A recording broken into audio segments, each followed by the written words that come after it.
ओम साईराम। अध्याय 33। उरी की महिमा। एक बिच्छू का डंग, प्लेग की गांठ, जामनेर का चमत्कार, नारायण राव, बालाबुआ सुतार, अप्पा साहेब कुलकर्णी, हरिभाऊ कार्निक। पूर्व अध्याय में गुरु की महानता का दिग्दर्शन कराया गया है। अब इस अध्याय में उदी के महात्म्य का वर्णन किया जाएगा। प्रस्तावना। आओ पहले हम संतों के चरणों के प्रणाम करें, जिनकी कृपा दृष्टि मात्र से ही समस्त पाप समूह भस्म होकर हमारे आचरण के दोष नष्ट हो जाएंगे। उनसे वार्तालाप करना हमारे लिए शिक्षाप्रद और अति आनंददायक है। वे अपने मन में यह मेरा और वह तुम्हारा ऐसा कोई भेद नहीं रखते। इस प्रकार के भेदभाव की कल्पना उनके हृदय में कभी भी उत्पन्न नहीं होती। उनका ऋण इस जन्म में तो क्या, अनेक जन्मों में भी न चुकाया जा सकेगा। उदी अथवा विभूति। यह सर्वविदित है कि बाबा सबसे दक्षिण लिया करते थे तथा उस धन राशि में से दान करने के पश्चात जो कुछ भी शेष बचता उससे वे ईंधन मोल लेकर सदैव धूनी प्रज्वलित रखते थे। इसी धूनी की भस्म ही उदी कहलाती है। भक्तों की शिरडी से प्रस्थान करते समय यह भस्म मुक्त हस्त से उन सभी को वितरित कर दी जाती थी। इस उदी से बाबा हमें क्या शिक्षा देते हैं? उदी वितरण का कर बाबा हमें शिक्षा देते हैं कि इस अंगारे की नाई गोचार होने वाले ब्रह्मांड का प्रतिबिंब भस्म की ही समान है। हमारा तन भी ईंधन सदृश ही है, अर्थात पंचभूतादि से निर्मित है, जो कि सांसारिक भोगादि के उपरांत विनाश को प्राप्त होकर भस्म के रूप में परिणत हो जाएगा। भक्तों को इस बात की स्मृति दिलाने के हेतु ही कि अंत में यह देह भस्म सदृश होने वाला है, बाबा उदी वितरण किया करते थे। बाबा इस उदी के द्वारा एक और भी शिक्षा प्रदान करते हैं कि इस संसार में ब्रह्म ही सत्य और जगत मिथ्या है। इस संसार में वस्तुतः कोई किसी का पिता, पुत्र अथवा स्त्री नहीं है। हम जगत में अकेले ही आए हैं और अकेले ही जाएंगे। पूर्व में यह देखने में आ चुका है और अभी भी अनुभव किया जा रहा है कि इस उदी ने अनेक शारीरिक और मानसिक रोगियों का स्वास्थ्य प्रदान किया है। यथार्थ में बाबा तो भक्तों को दक्षिण और उदी द्वारा सत्य और असत्य में विवेक तथा असत्य के त्याग का सिद्धांत समझना चाहते थे। इस उदी से वैराग्य और दक्षिणा से त्याग की शिक्षा मिलती है। इन दोनों के अभाव में इस माया रूपी भवसागर को पार करना कठिन है। इसलिए बाबा दूसरे के भोग स्वयं भोग कर दक्षिण स्वीकार कर लिया करते थे। जब भक्तगण विदा लेते तब वे प्रसाद के रूप में उदी देकर और कुछ उनके मस्तक पर लगाकर अपना वरद हस्त उनके मस्तक पर रखते थे। जब बाबा प्रसन्न चित्त होते तब वे प्रेम पूर्वक गीत गाया करते थे। ऐसा ही एक भजन उदी के संबंध में भी है। भजन के बोले हैं, रमते राम आवो जी उदियां की गोनियां लावो जी। यह बाबा शुद्ध और मधुर स्वर में गाते थे। यह सब तो उदी के आध्यात्मिक प्रभाव के संबंध में हुआ, परंतु उसमें भौतिक प्रभाव भी था, जिससे भक्तों को स्वास्थ्य, समृद्धि, चिंता मुक्ति एवं अनेक सांसारिक लाभ प्राप्त हुए। इसलिए उदी हमें आध्यात्मिक और सांसारिक लाभ पहुंचाती है। अब हम उदी की कथाएं प्रारंभ करते हैं। बिच्छू का डंग। नासिक के श्री नारायण मोतीराम जानी बाबा के परम भक्त थे। वे बाबा के अन्य भक्त रामचंद्र वामन मोडक के अधीन काम करते थे। एक बार वे अपनी माता के साथ शिरडी गए तथा बाबा के दर्शन का लाभ उठाया। तब बाबा ने उनकी माँ से कहा कि अब तुम्हारे पुत्र को नौकरी छोड़कर स्वतंत्र व्यवसाय करना चाहिए। कुछ दिनों में बाबा के वचन सत्य निकले। नारायण जानी ने नौकरी छोड़कर एक उपहार गृह आनंद आश्रम चलाना प्रारंभ कर दिया, जो अच्छी तरह चलने लगा। एक बार नारायण राव के एक मित्र को बिच्छू ने काट लिया, जिससे उसे असहनीय पीड़ा होने लगी। ऐसे प्रसंगों में उदी तो रामबाण प्रसिद्ध ही है। काटने के स्थान पर केवल उसे लगा कि तो देना है। नारायण ने उदी खोजी, परंतु कहीं न मिल सकी। उन्होंने बाबा के चित्र के समक्ष खड़े होकर उनसे सहायता की प्रार्थना की और उनका नाम लेते हुए उनके चित्र के सम्मुख जलती हुई उदबत्ती में से एक चुटकी भस्म बाबा की उदी मानकर बिच्छू के डंक पाने के स्थान पर लेप कर दिया। वहां से उनके हाथ हटाते ही पीड़ा तुरंत मिट गई और दोनों अति प्रसन्न होकर चले गए। प्लेग की गांठ। एक समय एक भक्त बांद्रा में था। उसे वहां पता चला कि उसकी लड़की, जो दूसरे स्थान पर है, प्लेग ग्रस्त है और उसे गिल्टी निकल आई है। उनके पास उस समय उदी नहीं थी, इसलिए उन्होंने नाना चांदोरकर के पास उदी भेजने के लिए सूंचा भेजी। नाना साहब ठाणे रेलवे स्टेशन के समीप ही रास्ते में थे। जब उनके पास यह सूचना पहुंची, वे अपनी पत्नी सहित कल्याण जा रहे थे। उनके पास भी उस समय उदी नहीं थी, इसलिए उन्होंने सड़क पर से कुछ धूल उठाई और श्री साईं बाबा का ध्यान कर उनसे सहायता की प्रार्थना की तथा उस धूल को अपनी पत्नी के मस्तक पर लगा दिया। वह भक्त खड़े खड़े यह सब नाटक देख रहा था। जब वह घर लौटा तो उसे जानकर अति हर्ष हुआ कि जिस समय से नाना साहब ने ठाणे रेलवे स्टेशन के पास बाबा से सहायता करने की प्रार्थना की, तभी से उनकी लड़की की स्थिति में पर्याप्त सुधार हो चला था, जो गत 3 दिनों से पीड़ित थी। जामनेर का विलक्षण चमत्कार। सन 1904-05 में नाना साहब चांदोरकर खानदेश जिले के जामनेर में मामलतदार थे। जामनेर शिरडी से लगभग 100 मील से भी अधिक दूरी पर है। उनकी पुत्री मैनाताई गर्भावस्था में थी और प्रसव काल समीप ही था। उसकी स्थिति अति गंभीर थी। 2-3 दिनों से उसे प्रसव वेदना हो रही थी। नाना साहब ने सभी संभव प्रयत्न किया, परंतु वे सब व्यर्थ ही सिद्ध हुए। तब उन्होंने बाबा का ध्यान किया और उनसे सहायता की प्रार्थना की। उस समय शिरडी में एक रामगीर बुआ, जिन्हें बाबा बापूगीर बुआ के नाम से पुकारते थे, अपने घर खानदेश को लौट रहे थे। बाबा ने उन्हें अपने समीप बुलाकर कहा कि तुम घर लौटते समय थोड़ी देर के लिए जामनेर में उतरकर यह उदी और आरती श्री नाना साहब को दे देना। रामगीर बुआ बोले कि मेरे पास केवल 2 ही रुपये है, जो कठिनाई से जलगांव तक के किराए को ही पर्याप्त होंगे। फिर ऐसी स्थिति में जलगांव से और 30 मील आगे जाना मुझे कैसे संभव होगा। बाबा ने उत्तर दिया कि चिंता की कोई बात नहीं, तुम्हारी सब व्यवस्था हो जाएगी। तब बाबा ने श्यामा से माधव अडकर द्वारा रचित प्रसिद्ध आरती की प्रतिलिपि कराई और उदी के साथ नाना साहब के पास भेज दी। बाबा के वचनों पर विश्वास कर रामगीर बुआ ने शिरडी में से प्रस्थान कर दिया और 2:45 बजे रात्रि को जलगांव पहुँचे। इस समय उनके पास केवल 2 आने ही शेष थे, जिससे वे बड़ी दुविधा में थे। इतने में ही एक आवाज़ उनके कानों में पड़ी कि शिरडी से आए हुए बापूगीर बुआ कौन है। उन्होंने आगे बढ़कर बतलाया कि मैं ही शिरडी से आ रहा हूँ और मेरा ही नाम बापूगीर बुआ है।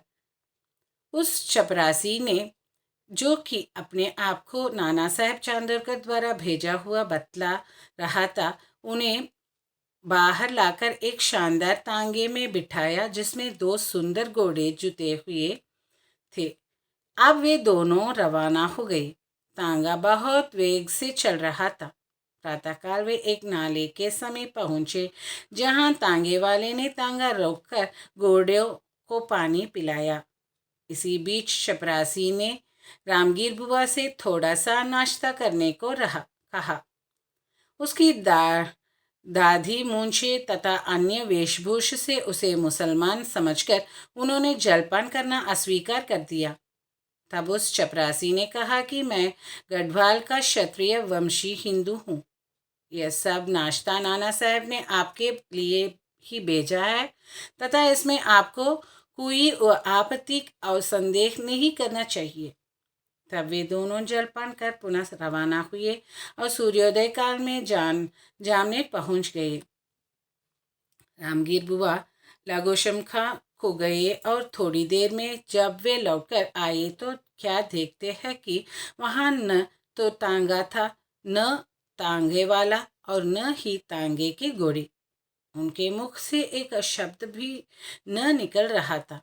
वे समीप ही कचहरी में पूछताछ करने गए और वहाँ उन्हें पता चला कि इस समय मामलतदार घर पर रही है। वे नाना साहब के घर गए और उन्हें बतलाया कि मैं शिरडी से बाबा की आरती और उदी लेकर आ रहा हूँ। उस समय मैनाताई की स्थिति बहुत ही गंभीर थी और सभी को उसके लिए बड़ी चिंता थी। नाना साहब ने अपनी पत्नी को बुलाकर उदी को जल में मिलाकर अपनी लकड़ी को पिला देने और आरती करने को कहा। उन्होंने सोचा कि बाबा की सहायता बड़ी सामयिक है। थोड़ी देर में ही समाचार प्राप्त हुआ कि प्रसव कुशलतापूर्वक होकर समस्त पीड़ा दूर हो गई है। जब रामगीर बुआ ने नाना साहब को चपरासी, तांगा तथा जलपान आदि रेलवे स्टेशन पर भेजने के लिए धन्यवाद दिया तो नाना साहब को यह सुनकर महान आश्चर्य हुआ और वे कहने लगे कि मैंने तो कोई तांगा या चपरासी ही भेजा था और न ही मुझे शिरडी से आपके भदारने की कोई पूर्व सूचना ही थी। ठाणे के सेवानिवृत्त श्री बीवी देव ने नाना साहब चांदोरकर के पुत्र बापू साहब चांदोरकर और शिरडी के रामगीर बुआ से इस संबंध में बड़ी पूछताछ की और फिर संतुष्ट होकर श्री साई लीला पत्रिका भाग 13 में गद्य और पद्य में एक सुंदर रचना प्रकाशित की। श्री बीवी नरसिम्हा स्वामी ने भी मैनाताई, बाबू साहेब चांदोरकर, रामगीर बुआ के कथन लिए है, जो कि क्रमशः 1 जून 1936, 16 सितंबर 1936 और 1 दिसंबर 1936 को छपे हैं और यह सब उन्होंने अपनी पुस्तक भक्तों के अनुभव भाग 3 में प्रकाशित किए हैं। निम्नलिखित प्रसंग रामगीर बुआ के कथनानुसार उद्धृत किया जाता है। एक दिन मुझे बाबा ने अपने समीप बुलाकर एक उदी की पुड़िया और एक आरती की प्रतिलिपि देकर आज्ञा दी कि जामनेर जाओ और यह आरती तथा उदी नाना साहब को दे दो।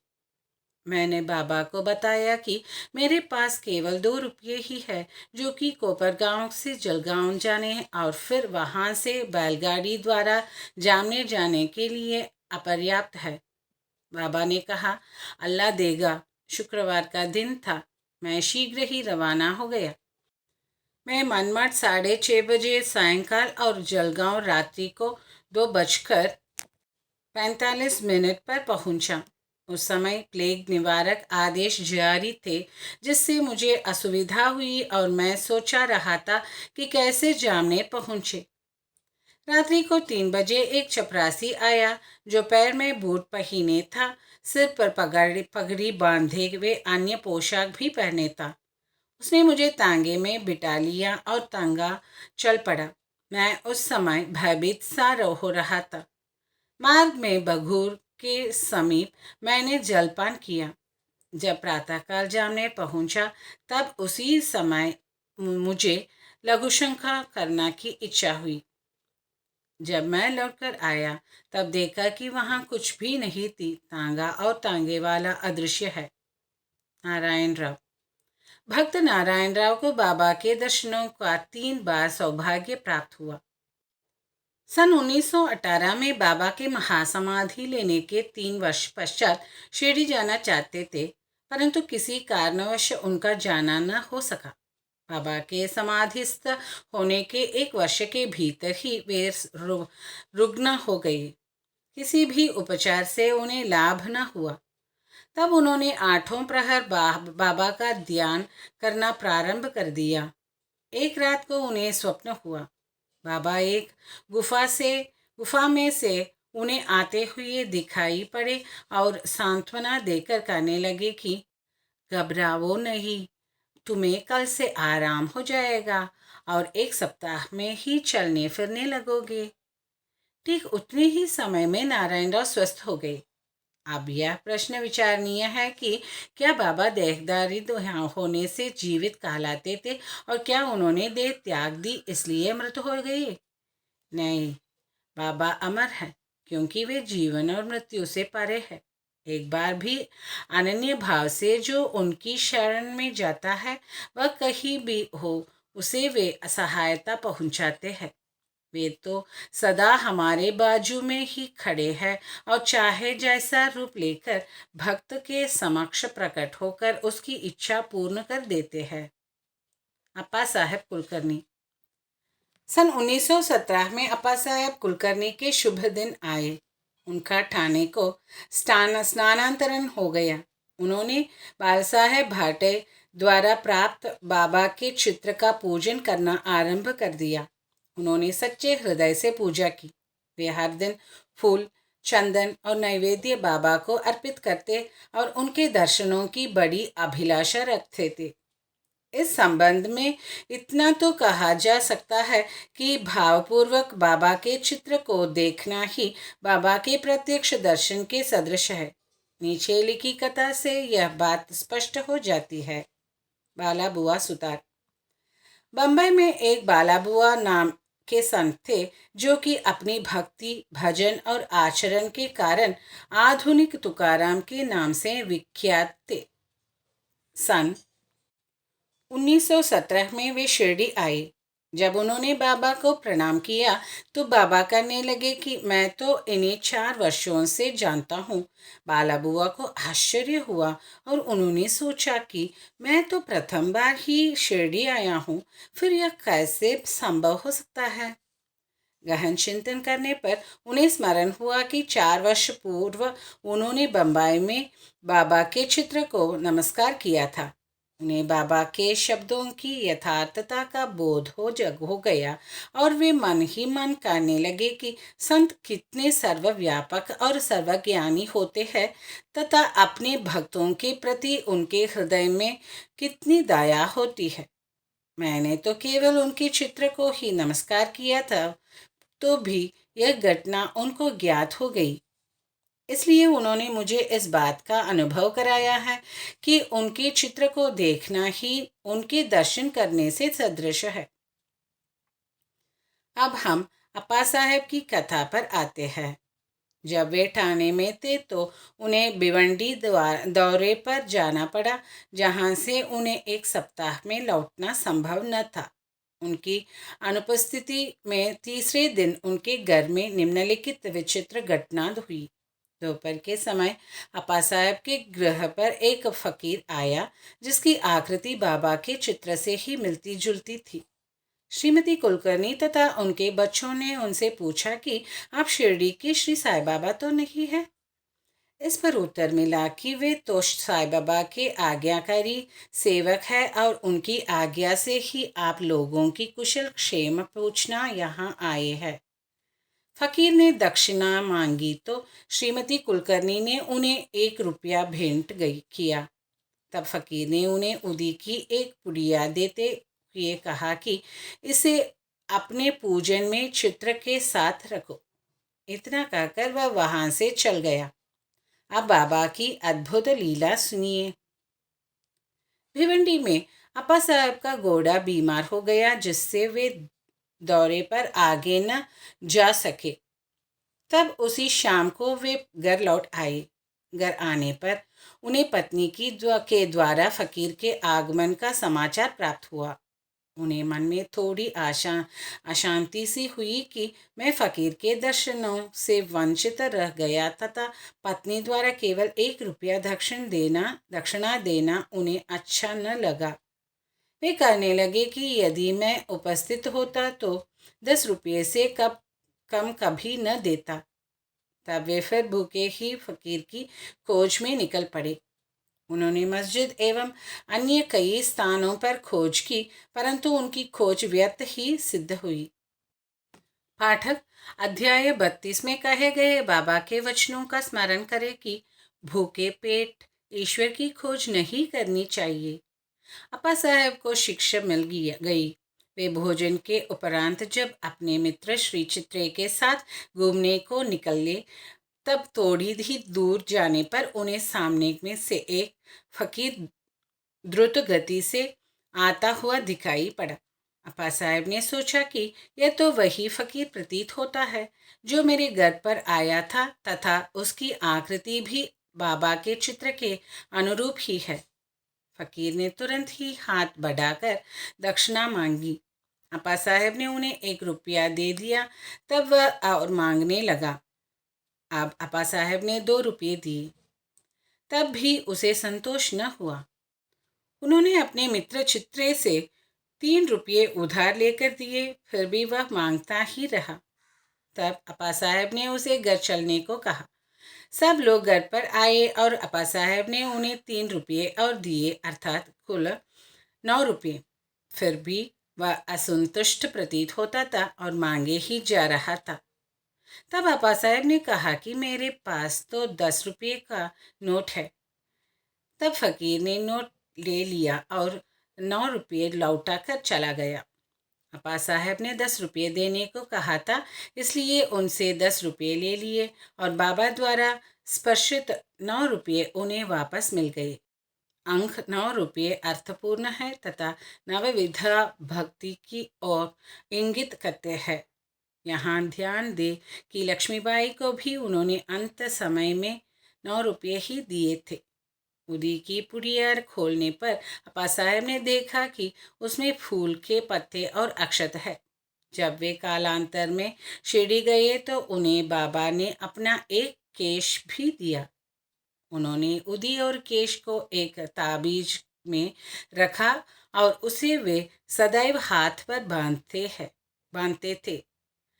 अब अपा साहब को उदी की शक्ति विदित हो चुकी थी। वे कुशाग्र बुद्धि के थे। प्रथम उन्हें 40 रुपये मासिक मिलते थे, परंतु बाबा की उदी और चित्र प्राप्त होने के पश्चात उनका वेतन कई गुना हो गया तथा उन्हें मान और यश भी मिला। इन अस्थायी आकर्षणों के अतिरिक्त उनकी आध्यात्मिक प्रगति भी शीघ्रता से होने लगी। सौभाग्यवश जिनके पास उदी है, उन्हें स्नान करने के पश्चात मस्तक पर धारण करना चाहिए और कुछ जल में मिलाकर वह तीर्थ की तरह ग्रहण करना चाहिए। हरिभाव कार्निक। सन 1917 में गुरु पूर्णिमा के शुभ दिन टहाणु जिला ठाणे के हरिभाव कार्निक शिरडी आए तथा उन्होंने बाबा का यथाविधि पूजन किया। उन्होंने वस्तुएं और दक्षिणा आदि भेंट कर श्यामा के द्वारा बाबा से लौटने की आज्ञा प्राप्त की।